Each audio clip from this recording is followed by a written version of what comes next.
اب میں آپ کو ذرا اس جو انسانوں میں سے انسان دشمنی کا جن کا سب سے بڑا رول ہے، میں ان کی 2000 سالہ تاریخ کا آپ کے سامنے نقشہ رکھنا چاہتا ہوں۔ ان 1400 سال کا تو میں نے صرف 4 آپ کو پوائنٹس بتائے۔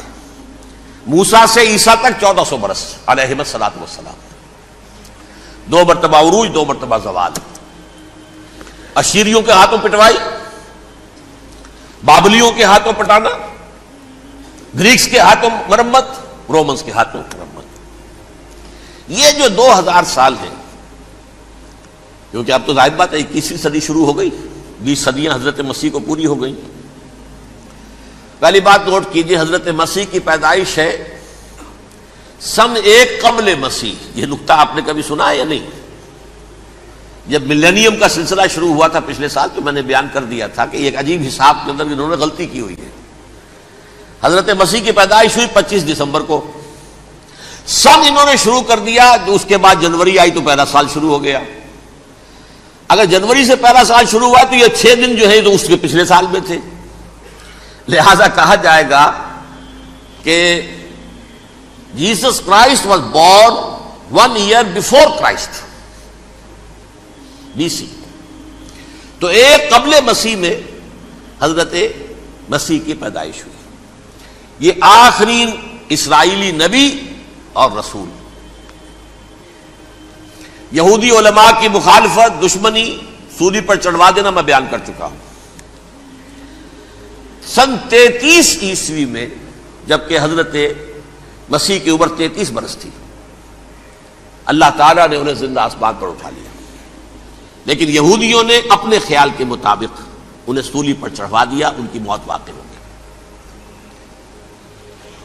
اگرچہ اس کے بعد یہ اختلاف ہے ان میں، یہودی کہتے ہیں وہ سولی پر چڑھ گیا، ختم ہوا، مر گیا، عیسائی کہتے ہیں نہیں، انتقال ہوا ہے مسیح کا صلیب پر، لیکن پھر وہ دوبارہ زندہ ہو گئے ہیں۔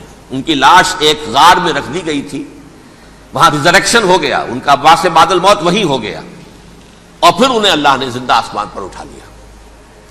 تو ہمارے اور عیسائیوں کے درمیان نوٹ کر لیجئے، یہ چیز مشترک ہے کہ حضرت مسیح آسمان پر زندہ اٹھائے گئے۔ فرق کیا ہے؟ وہ سمجھتے ہیں کہ سولی دیے گئے، سولی پر مرے، پھر زندہ ہوئے، پھر گئے۔ ہم سمجھتے ہیں کہ نہیں، وما صلبوہ وما قتلوہ، انہوں نے نہ صلیب دے سکے انہیں اور نہ انہیں قتل کر سکے، بل رفعہ اللہ الیہ، اللہ نے اٹھا لیا۔ پھر ہمارا اور یہ اس کا عیسائیوں کا ایک اور اتفاق ہے، سیکنڈ کمنگ آف جیسس، حضرت مسیح دوبارہ آئیں گے۔ یہ عیسائیوں کا بھی عقیدہ ہے اور ہمارا بھی۔ بہرحال تو جیسا کہ میں نے عرض کیا کہ اس وقت یہ عذاب استیصال، عذاب اکبر کے مستحق ہو چکے تھے، لیکن اللہ نے ان کی مدت دراز کی ہے، لیکن ان پر دنیاوی عذاب کا ایک کوڑا جو ہے اللہ تعالی کی طرف سے اسی وقت برسا۔ دنیاوی عذاب دنیا میں رہتے ہوئے ختم نہیں کیا گیا۔ 37 برس بعد، حضرت مسیح کے رفع سماوی کے 37 برس بعد، سن 70 میں یہودیوں نے بغاوت کی رومیوں کے خلاف۔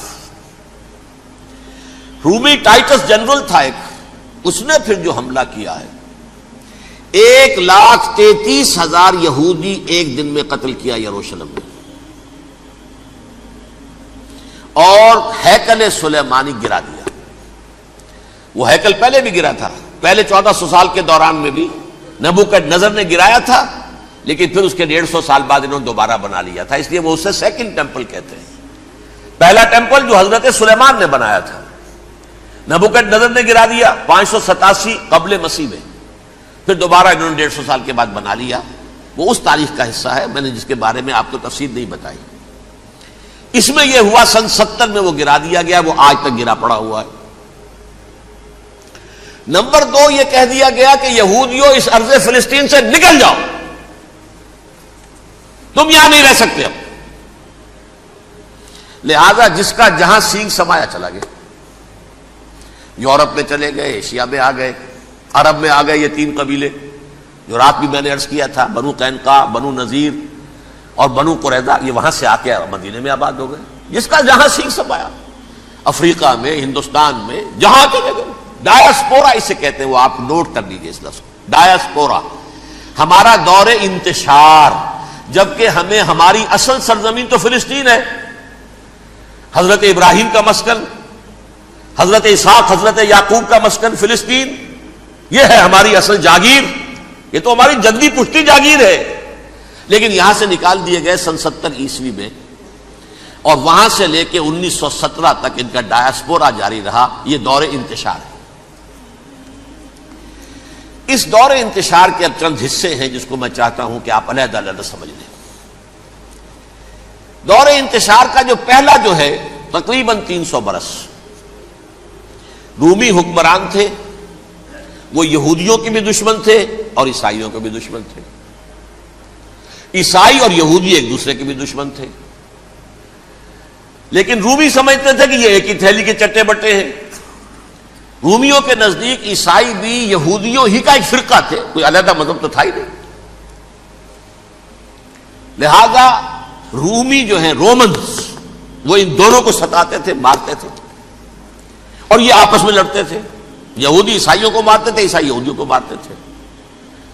یہ ہے 300 برس تک کی تاریخ۔ سن 300 عیسوی میں کیا ہوا؟ ایک معجزہ ہو گیا۔ بہت عظیم ایمپرر کانسٹینٹائن، قسطنطین اعظم، رومن ایمپررز میں سے بہت بڑا ایمپرر، وہ عیسائی ہو گئے۔ اب تو معاملہ بالکل تلپٹ ہو گیا، پوری سلطنت عیسائی ہو گئی۔ اب عیسائیوں کے عیش ہو گئے اور یہودیوں پہ مار پڑنی شروع ہوئی۔ اب عیسائیوں کا آپ خود سوچئے کہ جنہیں وہ خدا بنا بیٹھے ہیں، خدا کا بیٹا قرار دے رہے ہیں، ان کے قاتل کون؟ یہودی بدماش۔ لہذا ان کی وہ پٹائی شروع ہوئی ہے یورپ میں، پوری رومن امپائر میں، انہیں ذلیل کیا گیا، شہروں میں آمد بند، علیحدہ رہو، گھیٹوز کے اندر رہو۔ یہودی کا نام جو ہے وہ گالی بن گیا، جیسے آج بھی یہودی گالی کہتے ہیں، جیسے خنزیر کا لفظ، آخر وہ بھی اللہ کی مخلوق ہے، لیکن آپ کو معلوم ہے کوئی شخص زبان پہ نام نہیں لانا چاہتا خنزیر کا، سور کا، ہے تو مخلوق وہ بھی ایک حیوان ہے۔ ایسے ہی یہ ہے یہودی گالی، جیوٹ گالی۔ لہذا ایک طرف تو ان دونوں کے درمیان دشمنی، جس کو قرآن کہتا ہے وَأَغْرَيْنَا بَيْنَهُمُ الْعَدَاوَةَ وَالْبَغْضَاءَ، ہم نے ان کے مابین دشمنی جو ہے پیدا کر دی۔ اور جب یہ پوری سلطنت عیسائی ہو گئی تو قافیہ تنگ ہو گیا یہودیوں کا۔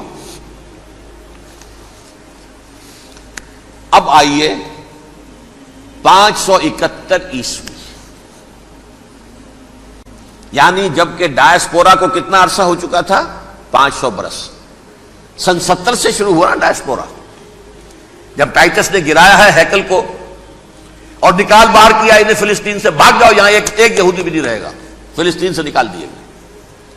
اس کے پورے 500 برس بعد سن 571 عیسوی میں حضور کی پیدائش ہوئی، ولادت باسعادت محمد رسول اللہ صلی اللہ علیہ وسلم۔ 610 میں آپ پر وحی کا آغاز ہوا، لیکن حضور کے ساتھ ان کا معاملہ کیا رہا؟ اول تو جبکہ حضور ابھی مکے ہی میں تھے، یہودیوں نے ریشہ دوانیاں شروع کر دی حضور کے خلاف۔ قریش مکہ کو سکھاتے تھے، پڑھاتے تھے، ان سے یہ پوچھو، ان سے یہ پوچھو، انہیں اس طرح تنگ کرو، ان سے یہ امتحان لو، یہ آپ کے علم میں ہے۔ سورہ بنی اسرائیل میں، سورہ کہف میں وہ سوالات جو امتحانی سوالات آئے تھے، ذوالقرنین کون تھا، اصحاب کہف کون تھے، تم رسول بنے پھرتے ہو تو بتاؤ، اور یہ روح کی حقیقت کیا بتاؤ۔ یہ ساری ریشہ دوانیاں کر رہے تھے بیٹھے ہوئے، ابھی وہیں پر، حضور ابھی پہنچے بھی نہیں۔ ہجرت فرما کر حضور تشریف لے آئے تو حضور نے، جسے ماسٹر سٹروک کہا جائے گا، یعنی اسٹیٹس مین شپ کا ماسٹر سٹروک، آپ نے مدینے میں آتے یہودیوں کے ساتھ پیکٹ کر دیا، جوائنٹ ڈیفنس پیکٹ آف مدینہ، کہ اگر مکے والے ہم پر حملہ کریں گے تو ہم مل جل کر ایک قوم کی حیثیت سے مقابلہ کریں گے۔ یہ میثاق مدینہ کہلاتا ہے، جس کے بہت غلط معنی پہنائے جا رہے ہیں آج کل۔ بہرحال میں موضوع میرا چونکہ یہ نہیں، میں ادھر نہیں جاؤں گا، لیکن ہوا کیا؟ ہر مرتبہ یہ خیانت کے مرتکب ہوئے، ان نے جو عہد کیے تھے ان سے پھرے، اندر ہی اندر سازش، ریشہ دوانی، حضور کی بدترین دشمنی۔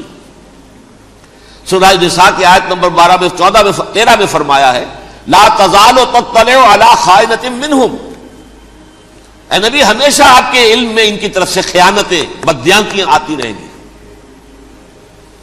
اور بار بار وہ مسلسل جنگ کی آگ بھڑکاتے تھے. قریش کو دعوت دیتے، آؤ آؤ آؤ ہم اندر سے بغاوت کر دیں گے، تم آؤ تو صحیح، ختم کریں محمد کو اور اہل ایمان کو صلی اللہ علیہ وسلم ورضی اللہ تعالی عنہم اجمعین.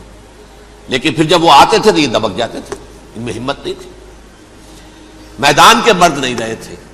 یہ سورہ حشر میں ان کا نقشہ کھینچا گیا ہے. کھلے میدان میں مقابلے کی اس کے اندر صلاحیت ہی نہیں ہے. یہ تو فصیلوں کے پیچھے سے، جیسے عورتیں کہیں دیہات میں لڑائی ہوتی ہے تو مرد جو ہے گلیوں میں لڑتے ہیں، عورتیں اوپر سے پتھر پھینکتی ہیں، بس وہ کام یہ کر سکتے تھے. من ورائے جدر، فصیلوں کے پیچھے سے، جنگ میں میدان میں نہیں آ سکتے. بہرحال قرآن مجید میں ہے یہ سورہ مائدہ کی آیت نمبر 64، کلما اوقدوا نارا للحرب اطفاها اللہ. اکثر و بیشتر مواقع پر تو یہ جب آگ بھڑکاتے تھے جنگ کی، اللہ اسے بجھا دیتا تھا.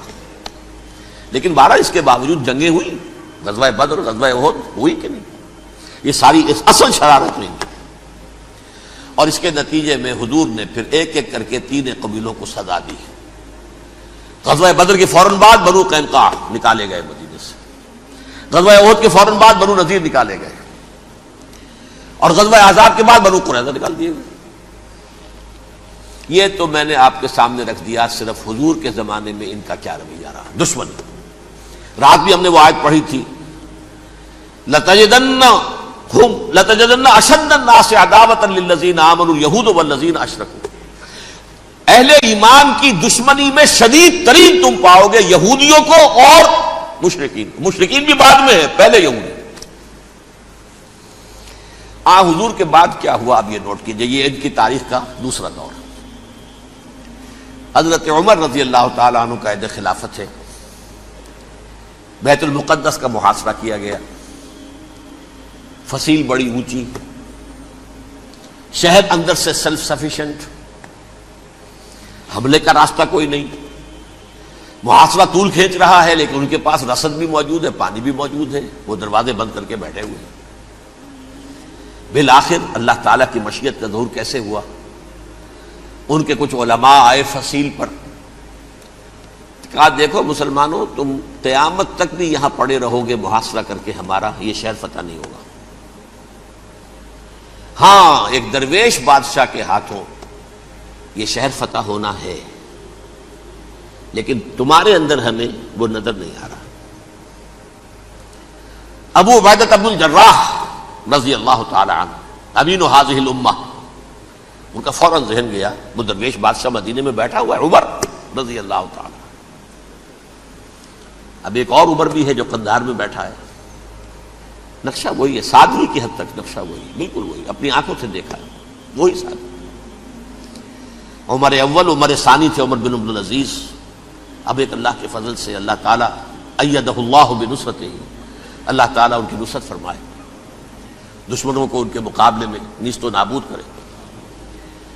انہوں نے ریکویسٹ بھیج دی کہ حضور تشریف لائیے، یہ شہر فتح ہو جائے گا.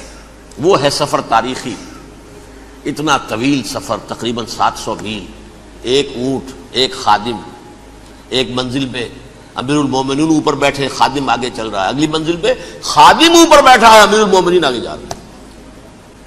اور جب پہنچے ہیں تو وہ باری تھی خادم کی.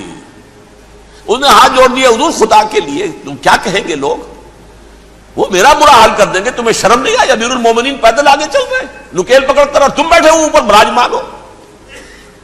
حضرت عمر فرمایا الدور دورک، نہیں باری تمہاری ہے، بیٹھ. اس حال میں پہنچے ہیں. اور پھر یہ کہ ابو عبیدہ بن الجراح آئے ہیں، استقبال کیا ہے تو دیکھا ہے اس حال میں چلے آ رہے ہیں. عمر نکیل پکڑے ہوئے چلے آ رہے ہیں، اور کہتے ہیں کہ کہیں کیچڑ ویچڑ تھا، جوتے خراب ہو گئے تھے، وہ بھی اتار کے ہاتھ میں پکڑے ہوئے، کپڑے تو تھے ہی پھٹے ہوئے. انہوں نے کہا کہ حضرت ابو عبیدہ نے، دیکھیے یہ بڑا متمدن ملک ہے، بڑا مہذب علاقہ ہے، یہ آپ ذرا حلیہ اپنا درست فرما لیں تب جا کے پیش ہم آپ کو کریں گے. آپ نے فرمایا نحن قوم اعزنا اللہ بالاسلام، ہم وہ قوم ہیں جنہیں اللہ نے عزت دی ہے اسلام کے ذریعے سے. کپڑوں کے ذریعے سے نہیں، دولت کے ذریعے سے نہیں۔ اسی حال میں گئے ہیں، اوپر سے انہوں نے کھڑے ہو کر نشانیاں دیکھی ہیں، اپنی کتابیں کھولی، ہاں یہ وہی ہیں، اچھا لو جی سرنڈر، شہر تمہارے ہاتھ میں۔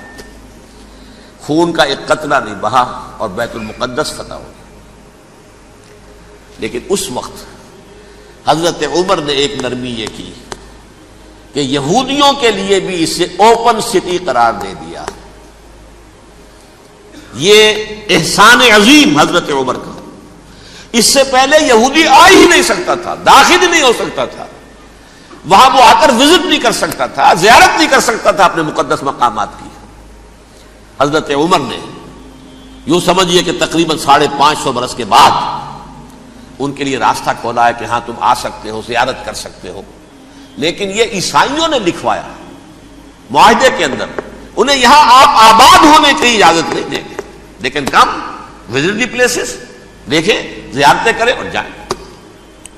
یہ معاہدہ حضرت عمر کا ہے رضی اللہ تعالیٰ، جو پھر خلافت راشدہ کے بعد بنو امیہ نے بھی اس کو آرڈر کیا، بنو عباس نے کیا، پھر جو ہمارے یہ ترکوں میں اندر خلافت آئی تو ترک خلفاء نے بھی اس معاہدے کی پوری پابندی کی۔ فلسطین میں آ سکتے ہیں یہودی صرف زائرین کی حیثیت سے، وہاں آباد نہیں ہو سکتے۔ اب آئیے اگلا دور آیا حضرت عثمان کا دور خلافت۔ یہ ہے وہ وقت کہ اب یہود نے امت مسلمہ کی پیٹھ میں چھرا گھونپا۔ وہ کیسے؟ ایک یہودی عبداللہ ابن سبا اسلام کا لبادہ اوڑھ کر آ گیا،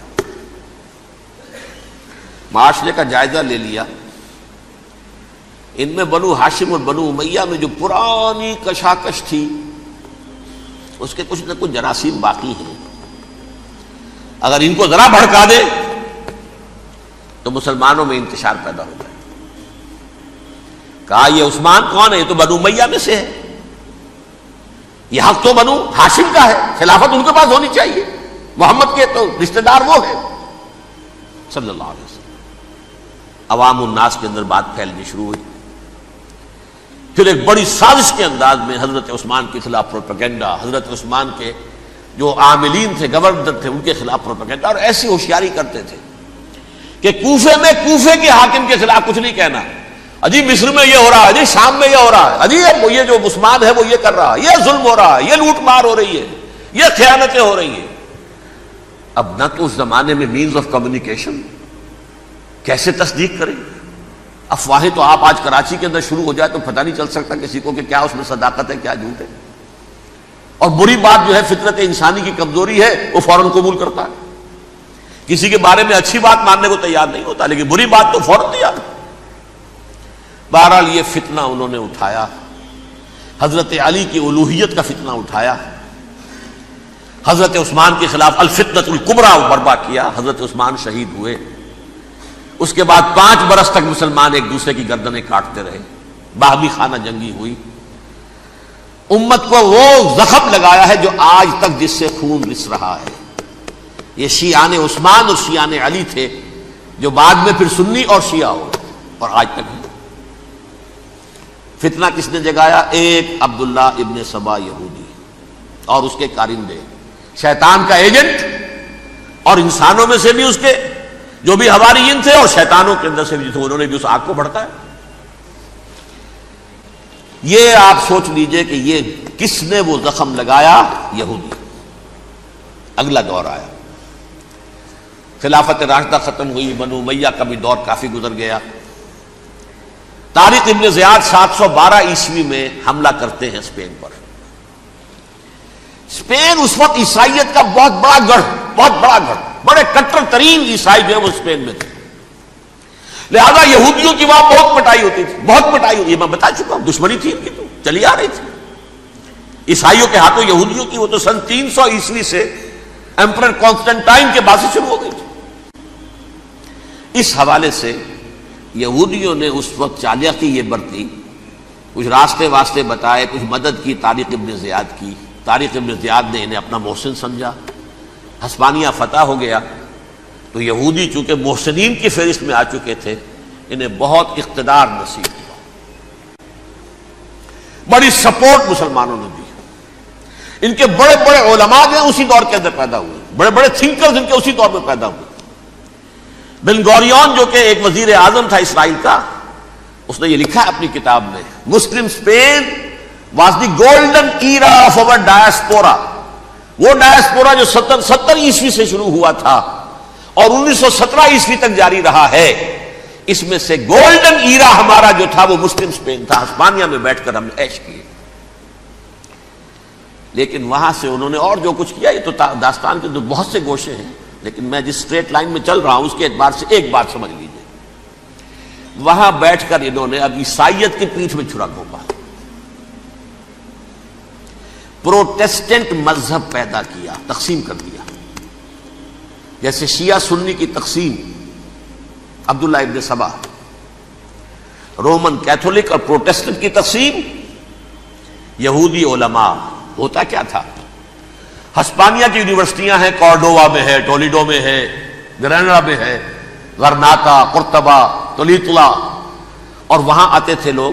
فرانس سے چلے آ رہے ہیں نوجوان پڑھنے کے لیے، جرمنی سے چلے آ رہے ہیں، اٹلی سے چلے آ رہے ہیں. 3 ہی ملک قریب ترین پڑھتے ہیں سینٹرل جو یورپ کے ہیں. یہاں پر جو ہے وہ اسلام جو نور پھیلا رہا تھا اس سے بھی مستفیض ہوئے. جہالت کے جو ہے پردے ان کے وہ چھٹے. اس کے ساتھ ہی وہ یہودی وہاں ان کے اندر جو جراثیم داخل کر رہے تھے، وہ اس عیسائیت کے خلاف بغاوت جو اس وقت دنیا میں عیسائیت اس وقت تھی. پوپ کا راج تھا دنیا میں اس وقت. یورپ میں جو عیسائیت تھی اس میں ایک طرف بادشاہ تھے، لیکن بادشاہوں کی حیثیت وہاں پر یوں سمجھ لیجئے کٹ پتلیوں کی تھی. اصل قوت پوپ کے ہاتھ میں تھی. اور پوپ کو انہوں نے جیسے قرآن نے کہا اتخذوا احبارهم ورهبانهم اربابا من دون اللہ، کیونکہ سینٹ پال نے شریعت موسوی ساقط کر دی تھی تو اب شریعت تھی ہی نہیں. پوپ کو اختیار تھا جس چیز کو چاہے حلال قرار دے دے، جس چیز کو چاہے حرام قرار دے دے. اتخذوا احبارهم ورهبانهم اربابا من دون اللہ. انہوں نے کہا صاحب یہ پوپ کس بلا کا نام ہے، یہ بھی انسان ہے. بات تو ٹھیک تھی نا. اصل حیثیت تو کتاب کی ہونی چاہیے نا، ڈیوائن بک، دی ریویلڈ اسکرپچر. لہذا اور یہ کتاب ہر شخص پڑھ سکتا ہے. کوئی پوپ کے باپ کو جو ہے کوئی اس کے لیے پروپرائٹری رائٹس تو نہیں ہے کہ صرف پوپ پڑھ سکتا ہے یا پادری پڑھ سکتے ہیں. ہم بھی پڑھ سکتے ہیں، ہم بھی سمجھ سکتے ہیں. یہ باتیں تھی کہ جن کو بڑھا چڑھا کر بیان کر کے اور پوپ کا اقتدار ختم کرا دیا اور توجہ مرکوز کر دی بائبل کی طرف. اب بائبل میں بڑا حصہ تو اولڈ ٹیسٹامنٹ کا ہے. نتیجہ کیا ہوا؟ یہود کی عظمت پروٹیسٹنٹس کے نزدیک مسلم ہو گئی. اصل قوم تو یہ ہے. وہ دشمنی بدلی کہ نہیں بدلی؟ موسیٰ کے امتی یہ ہے، تورات موسیٰ کو دی گئی، ابراہیم کی نسل یہ ہے. لہذا وہ جو دشمنی تھی، جو عداوت تھی کہ ہمارے خدا کو سوری چڑھانے والے ہیں یہ بدماش، اس کا ازالہ ہوا اس پروٹیسٹنٹ مذہب کے نتیجے میں. یہ میں اب آپ کو بتاتا ہوں کہ ایک نتیجہ وہ نکلا ہے جسے برٹرنڈ رسل نے بیان کیا ہے. اس کی کتاب ہے ان پریز آف آئیڈلنس، صفحہ 108. وہ لکھتا ہے the Christians retaining the Judaic belief in special revelation added to it the Roman desire for world wide domination and the Greek taste for metaphysical subtleties. The combination produce the most fiercely persecuting religion that the world has yet known. یہ 3 چیزیں آ کر عیسائیت میں مل گئی. ایک تو جب یہ اولڈ ٹیسٹامنٹ جو ہے وہ ان کے ہاتھ میں آ گئی، اور اس کے میں کچھ آپ کو بتا دیتا ہوں کہ اولڈ ٹیسٹامنٹ کی تعلیمات، کیونکہ یہ اولڈ ٹیسٹامنٹ جو ہے یہ محرف تھی. اصل تورات تو گم ہو گئی تھی 587 قبل مسیح میں، جب پہلی مرتبہ ہیکل جو ہے تباہ ہوا ہے، اس وقت ختم ہو گئی تھی. اس کے کوئی 150 سال کے بعد انہوں نے یادداشتوں سے مرتب کر کے لکھی ہے. اب اس میں ان کے اپنے خیالات، اپنے امانی، اپنی توجیحات وہ شامل ہو گئی. لہذا میں آپ کو حوالے دیتا ہوں اس کتاب کے اندر مظالم کی جو تعلیم دی گئی ہے اہل کتاب نے اپنے مظالم قتل عام کے جواز کے لیے تورات میں تبدیلیاں کی اور پیغمبروں پر دہشت ناکی اور بدترین حرام کاری کے الزامات لگائے. سنیے، پہلا حوالہ ہے یہ گنتی باب 31 آیات 17-18. اس لیے ان بچوں میں جتنے لڑکے ہیں سب کو مار ڈالو، اور جتنی عورتیں مرد کا منہ دیکھ چکی ہیں ان کو بھی قتل کر ڈالو، لیکن ان لڑکیوں کو جو مرد سے واقف نہیں اور اچھوتی ہیں اپنے لیے زندہ رکھو. یہ کسی اللہ کی کتاب کا یہ جملہ ہو سکتا ہے؟ کسی ریویل بک کا؟ اور سنیے، یہ ہے استثناء ڈیٹرانومی باب 20 آیت 16-18. پر ان قوموں کے شہروں میں جن کو خداوند تیرا خدا میراث کے طور پر تجھ کو دیتا ہے، کسی ذی نفس کو جیتا نہ بچا رکھنا، جیسا خداوند تیرے خدا نے تجھ کو حکم دیا بالکل نیست کر دینا. مرد، عورتیں، بچے، بوڑھے سب ختم. یہ کتاب مقدس ہے. اور سنیے، سموئیل باب 27 آیت نمبر 9. اور داؤد نے اس سرزمین کو تباہ کر ڈالا اور عورت مرد کسی کو جیتا نہ چھوڑا. نمبر 4، ان سب آباد شہروں کو ماں، عورتوں اور بچوں کے بالکل نابود کر ڈالا. کتاب استثناء باب 3 آیت 6. یہ ہے جو کہہ رہا ہے برٹرنڈ رسل، کرسچینٹی میں آ کر بھی یہ تین چیزیں شامل ہو گئی. ایک تو یہ باربیرین یہ تعلیم جو ہے، اور یہ مذہب کے نام پہ تعلیم، یہ کتاب مقدس کی تعلیم. نمبر 2، رومنز کے اندر جو ایک تمنا تھی ورلڈ ڈومینیشن کی، وہ عیسائیت کے اندر آ گئی. اس لیے کہ پوری رومن امپائر جو ہے عیسائی ہو گئی، تو اسے وراثت کے اندر ورلڈ ڈومینیشن کی جو ایک تمنا تھی وہ مل گئی. اور پھر یہ کہ انہوں نے جو توہمات تھے یونانیوں کے، ان کو بھی اپنے ہاں مختلف شکلوں کے اندر جمع کر لیا. ان تین چیزوں کا the combination produced the most fiercely persecuting religion that the world has yet known. اس کے نتیجے میں دنیا میں تاریخ انسانیت کے اندر جو بدترین خونخوار ترین مذہب ہو سکتا ہے وہ شکل عیسائیت نے اختیار کی. اور اس کا مظہر عتم کیا تھا؟ نوٹ کیجئے، صلیبی جنگیں.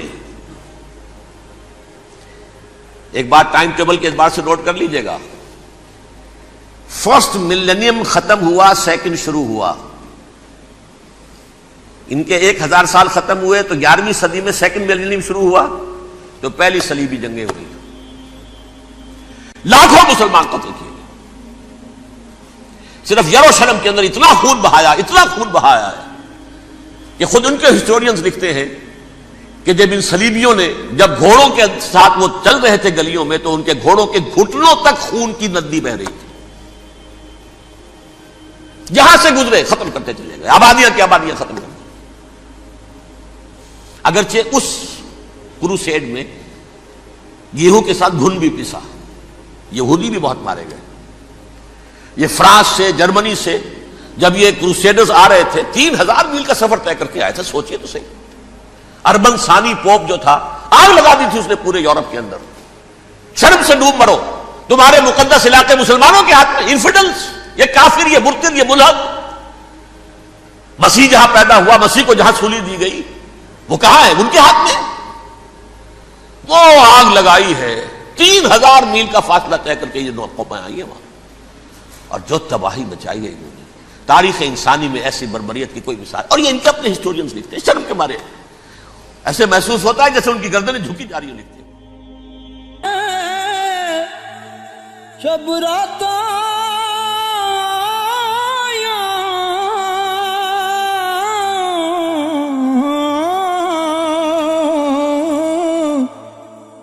سب لوگ گران آئیے،